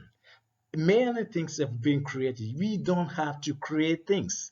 We have to infuse a new sense of doing, a new sense of quality by innovating, by adding innovation.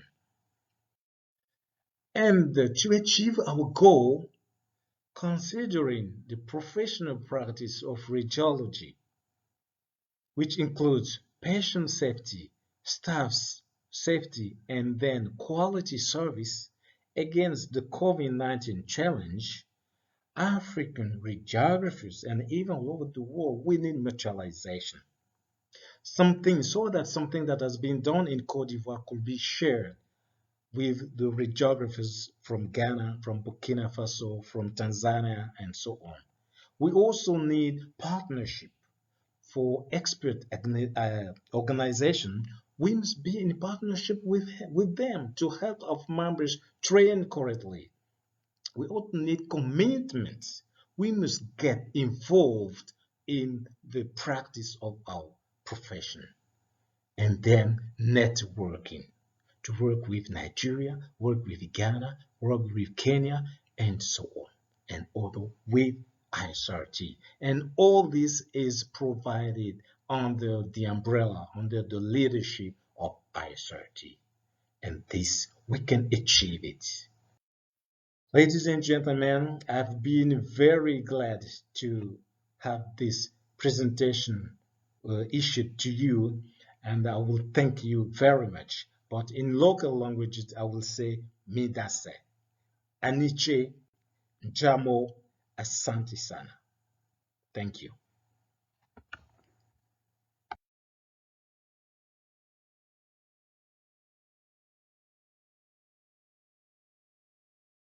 Oh, very well talked from our colleague from Africa, our regional director for Africa from Ivory Coast. I can see you have a lot of fans in Africa. From the comments box, everyone just come here and they are very happy. So I just would like to say, I think this is still afternoon, right? Afternoon in Africa. So yeah, we're gonna have one more speaker from Europe. We are very happy today to have our Vice President, the ISRRT Vice President for Europe Africa from Norway, Mr. Hagon Jamli. For his CV, he's a manager of policy at the Norwegian Society of Radiographers. His main responsibilities for the society are related to professional role development of radiographers and to health political issues. And he has held the position since 2008. He has a master's degree in clinical health, focusing on role development of radiographers and postgraduate education in both digital imaging, imaging processing, and in X-ray protection Prior to the work for his society, he had a variety of roles in both private and public sectors in Norway, including clinical radiographers, QM administrator, manager, radiation protection officer, and also product specialist and sales representative. So very well-rounded person, and very happy to have you today, Hakan. Please proceed with your presentation. Hi, everyone. Thanks for watching. My name is Håkon Hjemli. I'm Director of Policy at the Norwegian Society of Radiographers, and I'm proud to be one of the presenters for the first ISRRT webinar. And this one is, of course, about COVID-19, and I'm asked to give the perspectives from Norway and from my Society of Radiographers in Norway's point of view. I will minimize myself, and I will start my presentation in a minute. And then we will soon be ready to go. There we are. I'm, as I said, Director of Policy for the Norwegian Society of Radiographers, but I'm also Vice President of the ISRRT. The Norwegian Society of Radiographers, also called Norsk Radiograferforbund, we are placed in Oslo. We have an office in the central part of Oslo. We were established in 1973, so we are soon to be 50 years. We are both a professional society and a trade union. We have a hired staff of 9 people, and we have in total close to 3,300 members. And that is also around 85% of all radiographers and radiotherapists working in Norway. Amongst those, we have around 180 local society representatives that are in close contact with our members where they work. And we've been an ISRRT member since the foundation. Here you can see a picture of the president, Bent Ronny Michaelsen. A little bit about Norway. Norway is a Scandinavian monarchy that lies to the north of the continental Europe on the western seaboard. And for many people, Norway is synonymous with oil and fjords, with dramatic and magnificent scenery, from the beaches and the cliffs of the south to the mountains in the middle and the midnight sun, the North Cape. We have a population approximately at 5.3 million, and around 1.2 of those live in or close to Oslo, which is the capital city. It's a very long country. It's the longest in Europe, and our closest neighbors are Sweden, Finland, and Russia. But also Denmark is close to Norway. Our biggest source of income comes from extraction and export of oil and gas. Our government is responsible for providing healthcare to the population in accordance with the stated goal of equal access to healthcare regardless of age, race, gender, income, or area of residence. And Norway also ranks high on the Prosperity Index for Wealth and Well-being. About radiographers in Norway, we have a 3-year bachelor program, which is the most common program in Europe. And around 1/3 of the program is for clinical placement. The program is what we call the combined program, but you will still need postgraduate education in nuclear medicine or in radiotherapy to work independently in those areas. There is kind of a balance in the labor market, maybe a small overproduction of radiographers at the moment, but from my society point of view, we think that this should change. We need to do something about the number of radiographers working in Norway. We do see a small but increasing number of advanced practice radiographers in Norway. We have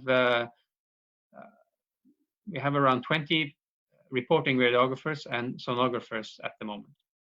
We also see an increase in research, publications, number of master degrees and PhDs being done by Norwegian radiographers. Here is the World Health Organization global situation regarding COVID-19 for our region. And as you can see, there are big differences in how much we have been affected in the different countries. The dark colored countries have the highest number of affected people related to their number of inhabitants, and the red circles indicate the number of deaths in the same countries. And for some countries, you can see the red dots are quite big, and they also have a high number of confirmed affected people. In total, we have passed 2 million confirmed cases in Europe, and also around 170,000 confirmed deaths. The countries that have been most affected in Europe is so far is Italy, Spain, United Kingdom, France, and we see a big increase also in Russia. The good thing is that there is a decrease in new cases and also in number of deaths being reported. What we know from the statistics is that high portion of the affected people have been healthcare workers, and from all who have died, we know that 97% have had at least one underlying condition. The majority have been men and people aged over 60. The reasons for the variations are many, and they will also be explored, and we will know more about them in a couple of years, I suppose. But we do know that we have big differences in demographics and geography in Europe, and also within each country, that can explain some of these variations. And we also have differences in level and access of health services. Some countries also had experience with pandemics and was prepared with personal protective equipment and planned for actions. And there are also economical differences. Then you have different expert opinions and chosen strategy by the different governments. And there are some insecurity in the statistics because of registration differences in the different countries as well. In Norway, we got the first cases of COVID-19 reported at the end of February.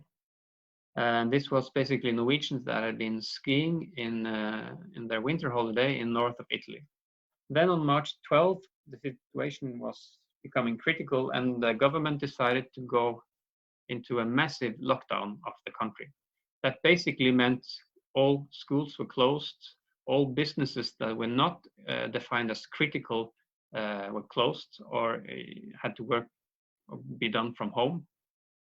You were not allowed to travel, you were not allowed to socialize, all these things, you know, that has probably been discussed in your own countries. Then just recently we started to open up because the situation seems to be much better and under control. But we have had around 8,300 confirmed cases of infected people, and in total 235 reported deaths.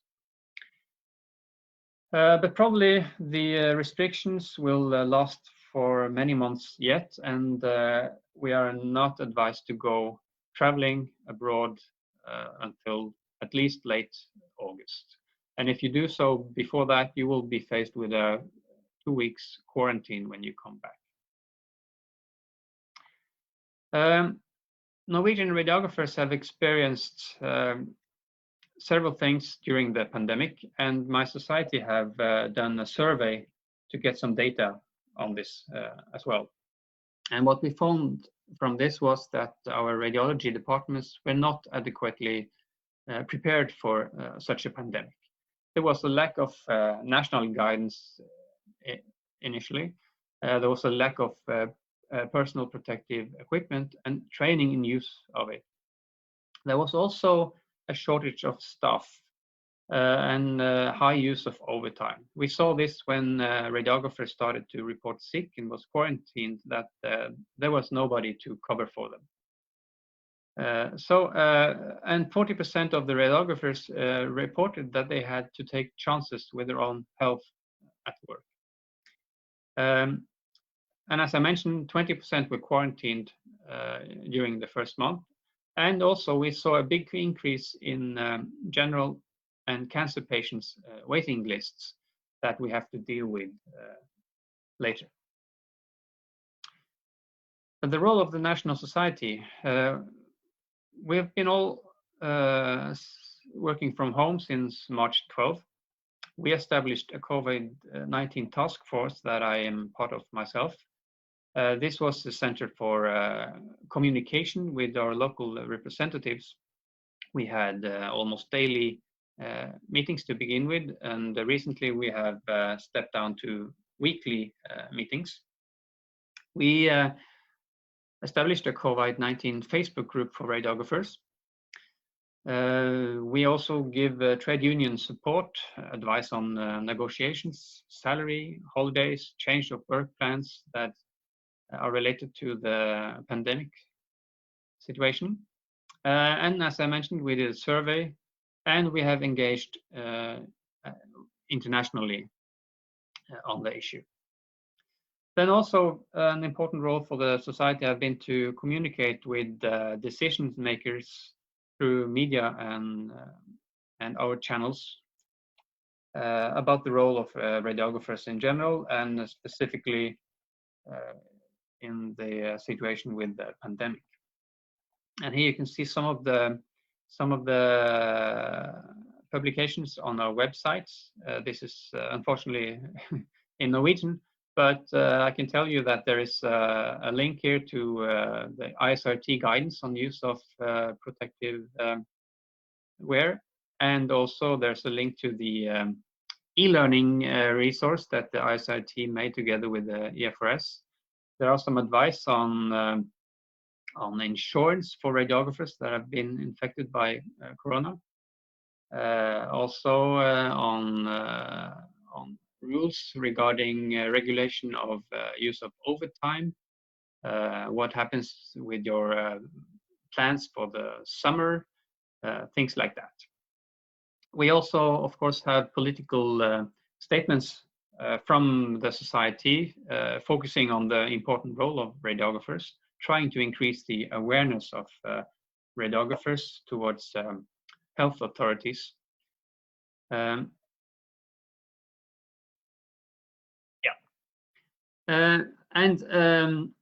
What we see now are, of course, a lot of challenges that we have to deal with.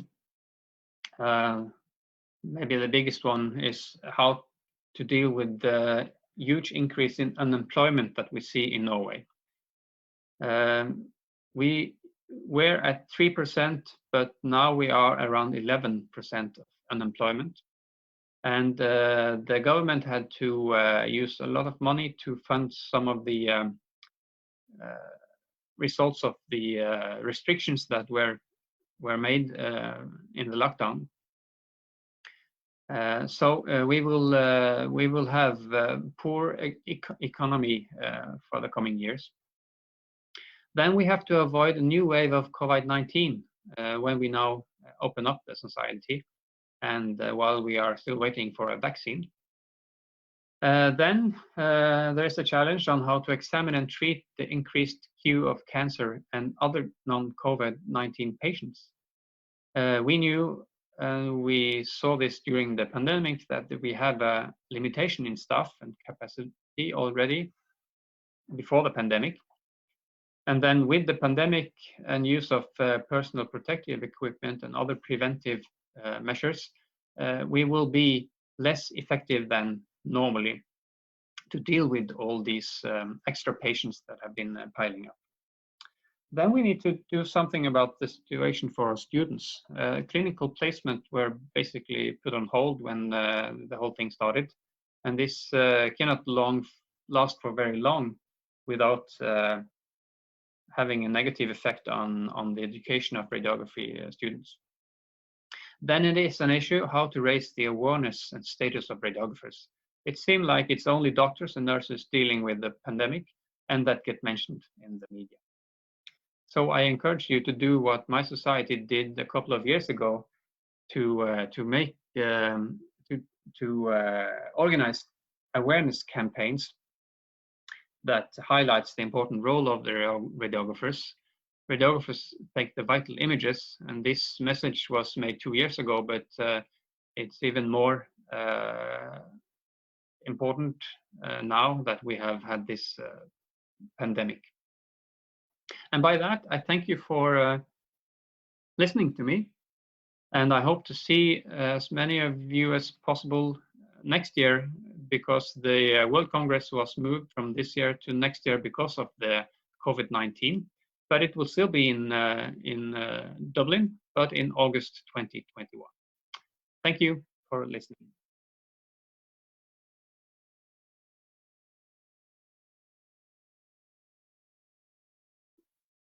All right, thank you so much, Hakan, for your informative talk. And before we move on the Q&A session, the audience still have chance to post your question on the comments box down below or on the right side of your screen, depending on which platform that you are watching us at the moment. This is a live broadcast and the first ISRRT Facebook Live.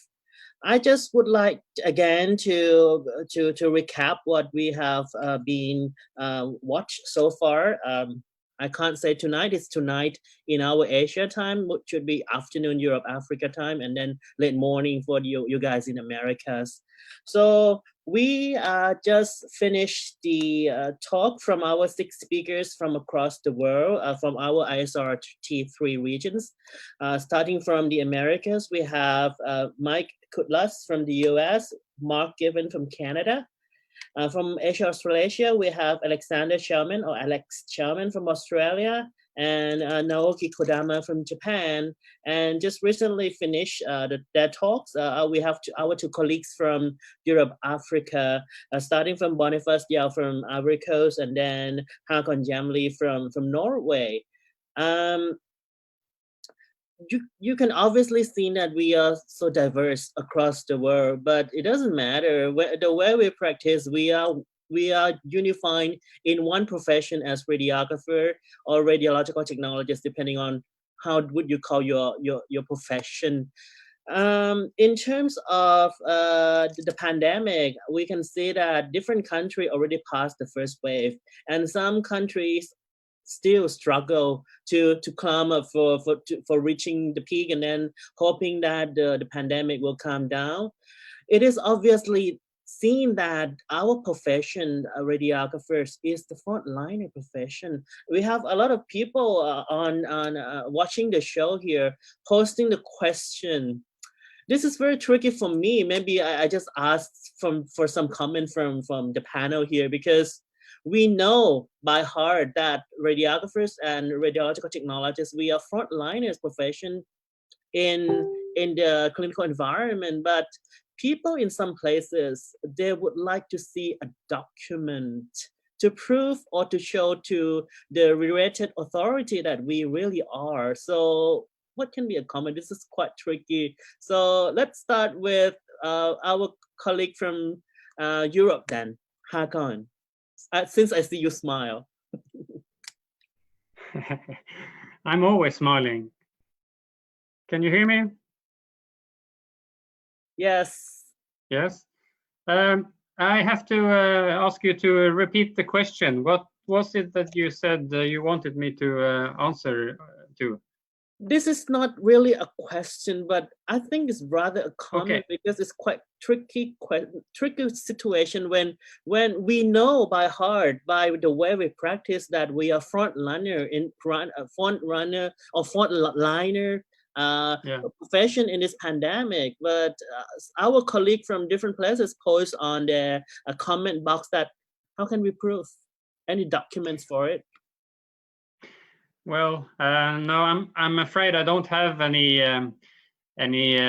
document arguing for that we are in fact frontliners. But I think patient survey would quickly answer that question and give you some good proof on that. We all know that we are, and it's a shame that we have to argue for our visibility, but it tells me that we are maybe too humble. We have to start tell people who we are. We have to say that we are radiographers when we meet our patients. I don't think everybody's good enough doing that.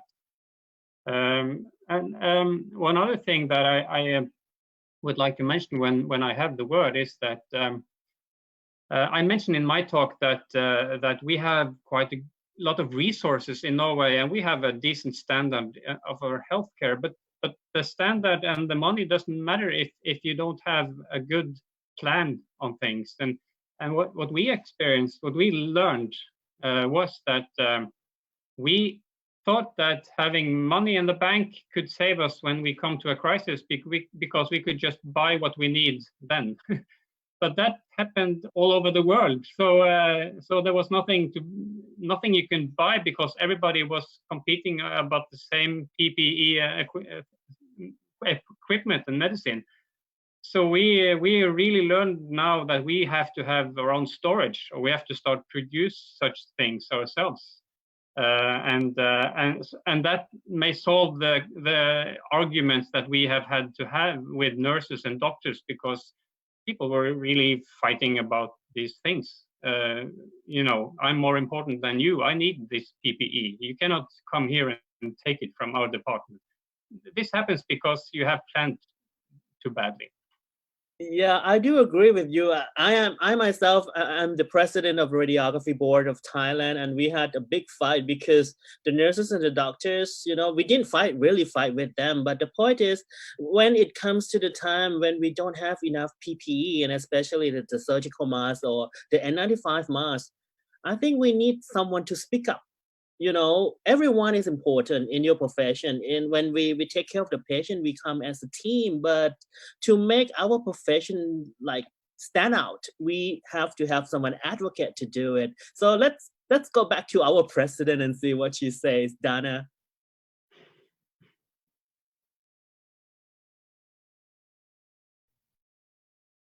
Hey, can you hear me? Okay.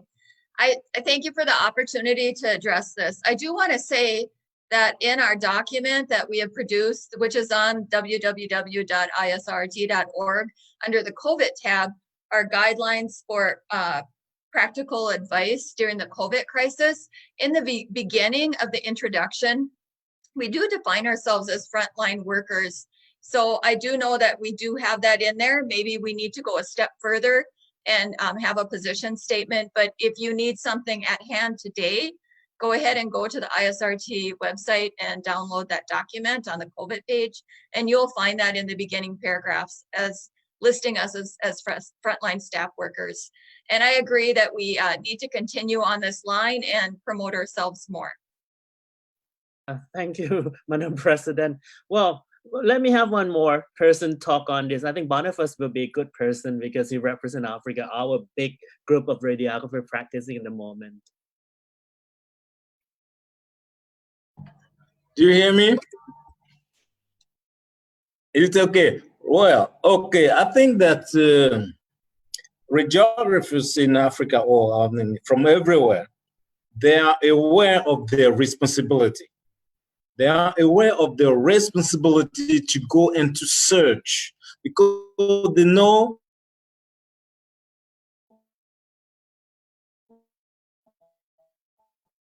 radiography. I think radiographers know that.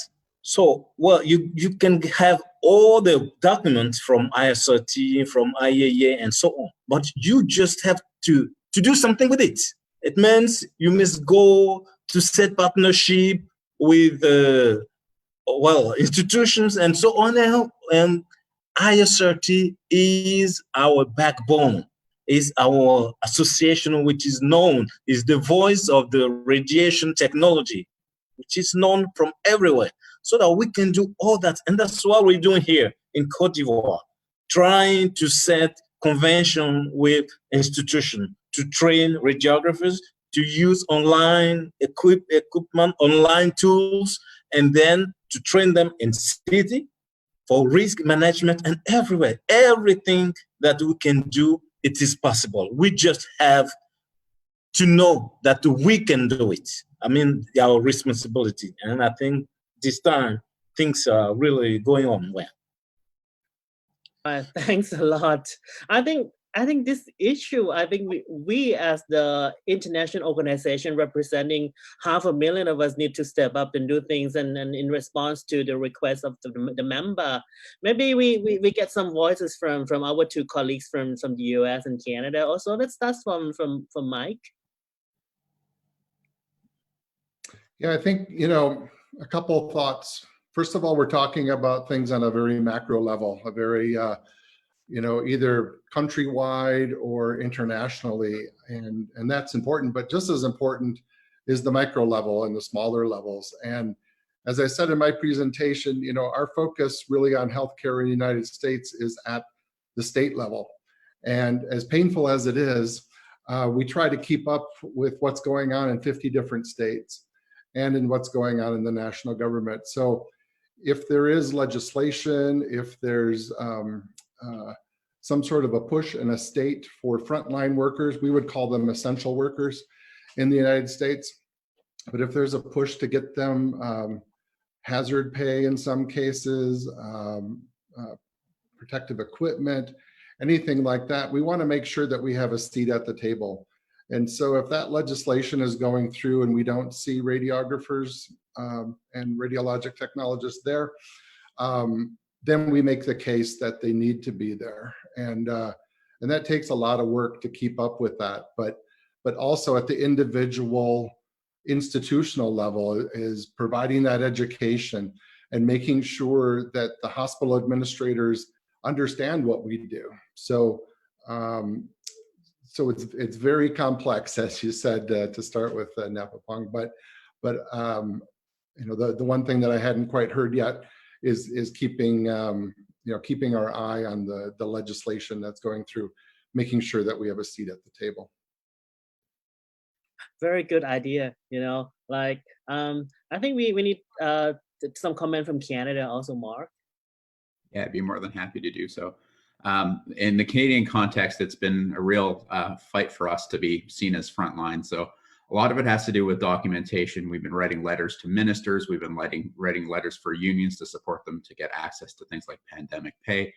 Our provincial associations have done phenomenal work on the local scene as well. But when Mike was talking about the micro level, I think the micro level also goes down to the radiographers and the MRTs on the front line. And one thing that we're horrible for doing is not introducing ourselves, what we're going to do and who we are. So if you start off with, my name is Mark, I'm a medical radiation technologist, I'm going to be doing your MRI today or X-ray today or your radiation therapy today. Let's get those started and let's start raising that profile from the ground up. The association's ISRRT does a phenomenal job of getting messages out at the national, local levels. We have to do it, but we need to start on the front lines and get that done as well. I absolutely agree with you, because once if you keep your mouth closed like this and just go to service your patient without letting them know who you are, and especially even people inside the hospital, other profession, we have to let them know how important we are also. We are part of the team. So maybe one comment from Japan, a very strong man from Asia. Do you have any comments on this, Dr. Kodama? Hi. Now in Japan, so midnight. So now in the May 1st. So last year, JRT issued a guideline regarding infection in the radiological technology field. So this year, Japan Radiological Society notified the member of the recommendation for the radiological sector during the COVID-19 pandemic. So, in Japanese situation, it is not necessary to wear full PPE in daily practice. However, if patients have cough or suspected pneumonia, we should wear it. So, in Japanese originality, have a behavior of wearing a mask, and I think that it can be synchronized with the national character of the Japanese people. So the Japanese are good at keeping a distance from other people. Thank you so much.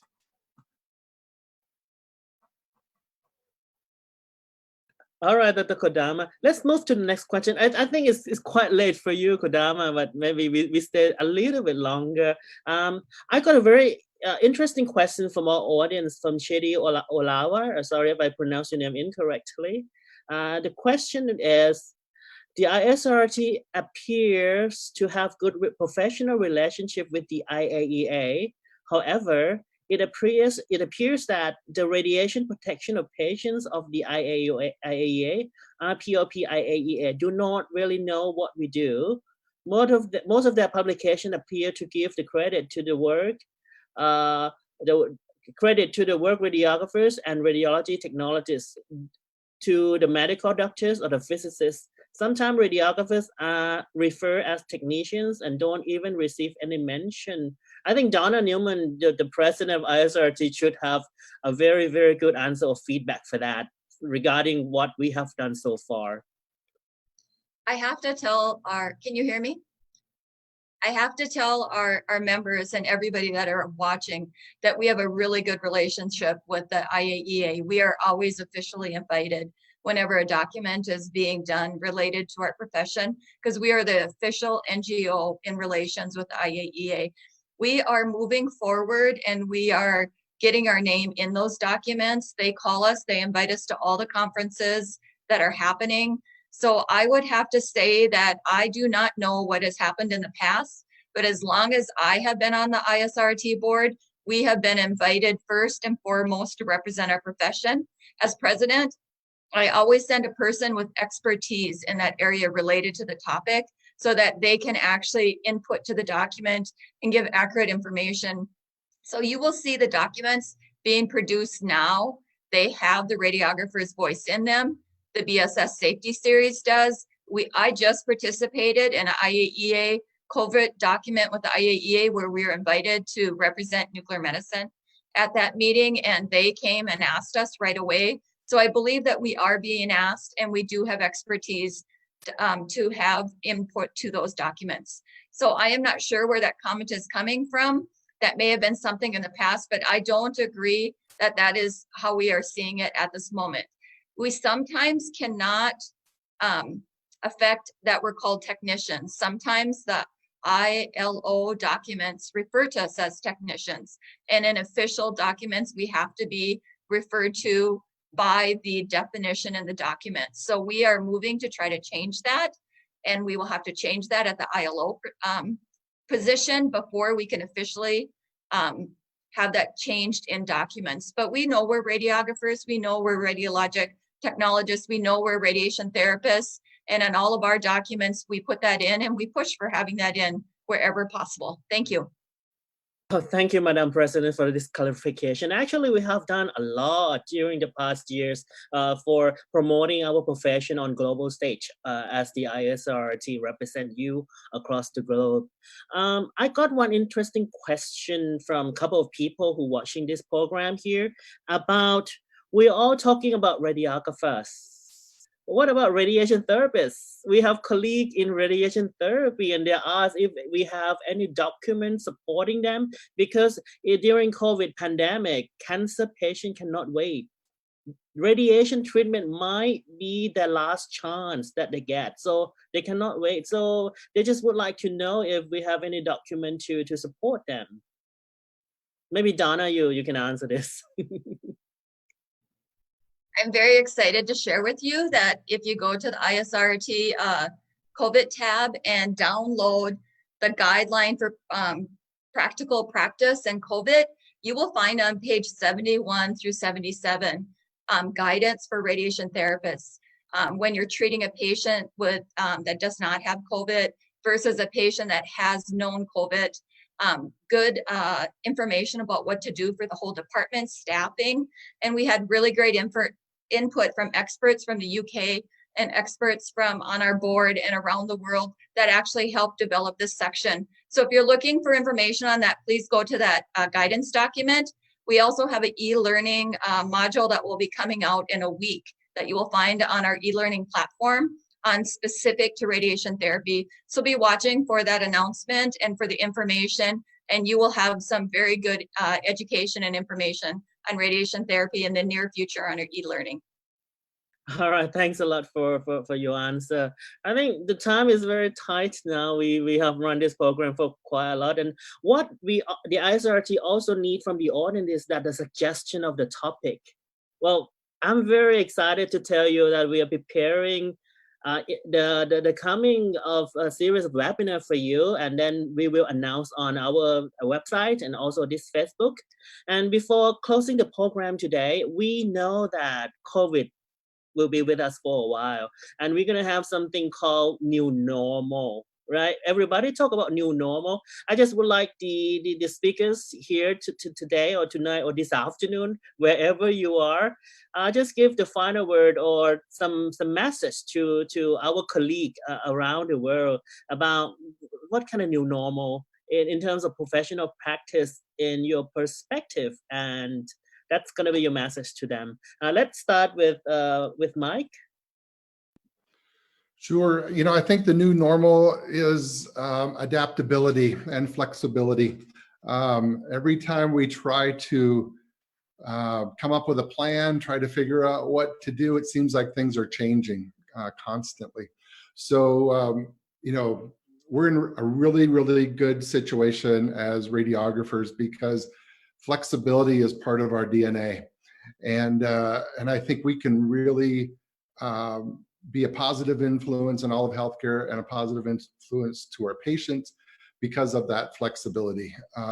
So I think that's the new normal. That's the word that I'll put out there. All right, thanks, Mike. And next, move to Mark Given from Canada.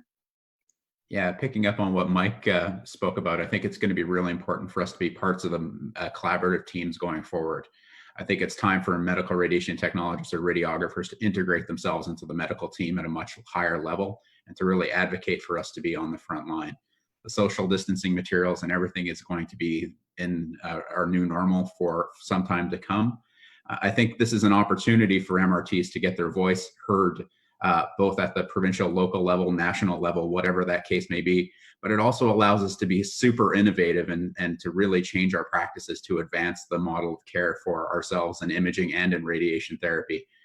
The radiation therapy modeling materials that have been covered here in Canada have been phenomenal, how they're modifying patients' protocols and getting the throughput through to make sure that nobody's being left behind.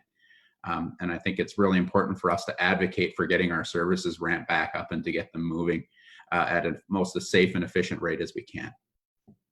All right, very, very good idea. So let's move to Hakan.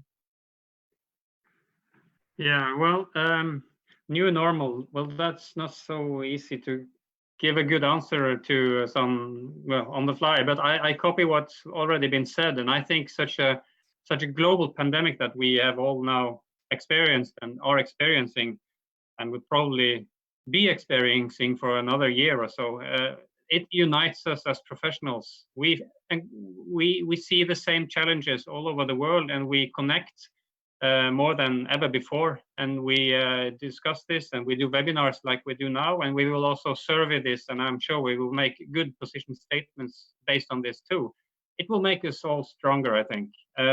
And as was just said, we can use this for our benefit to be more visible as well. So hopefully that's the new normal. Thanks. I think everybody has their own new normal. All right, let's move to Boniface. I just see you come back. That's why I let Hakan speak first. Please unmute your microphone. I probably missed a lot of things because there was a challenge with my connection. Oh yeah, we just talk about the new normal. So in your perspective, what is the new normal after this COVID pandemic that we have faced and we are facing, and we're gonna face with this COVID for a while? Well, what are we thinking for the perspective? I was just talking to you about the technology of nano service, because one of our challenges here is internet connection. When we work with our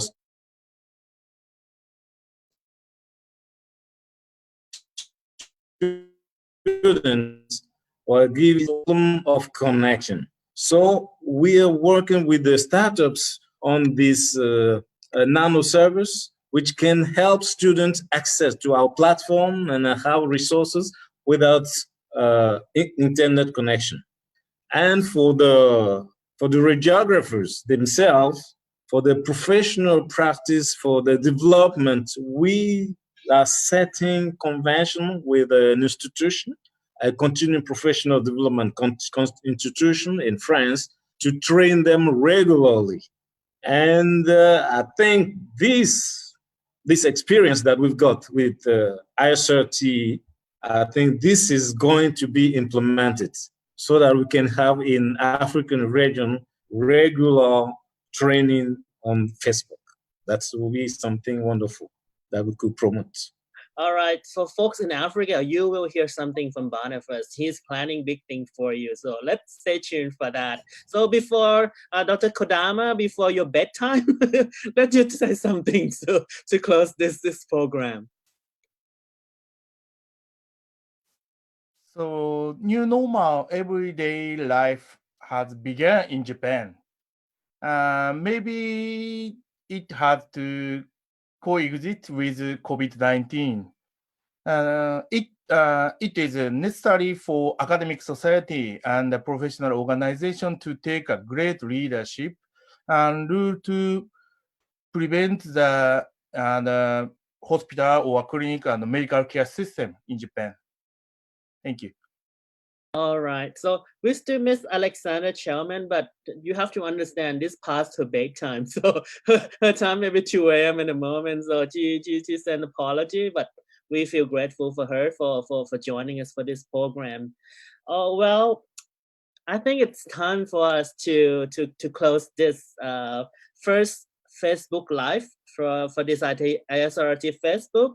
I would like to thank Mike Kutlas from the US, from ASRT, and Mark Given from CAMRT Canada, Alexander Shellman from Australia, from ASMRT, and Dr. Naoki Kodama from JART, from Japan, and Boniface Yao from Ivory Coast, and Hankon Jamli from Norway. And special thanks to our president, Donna Newman. Maybe we have our Madam President has a short closing speech.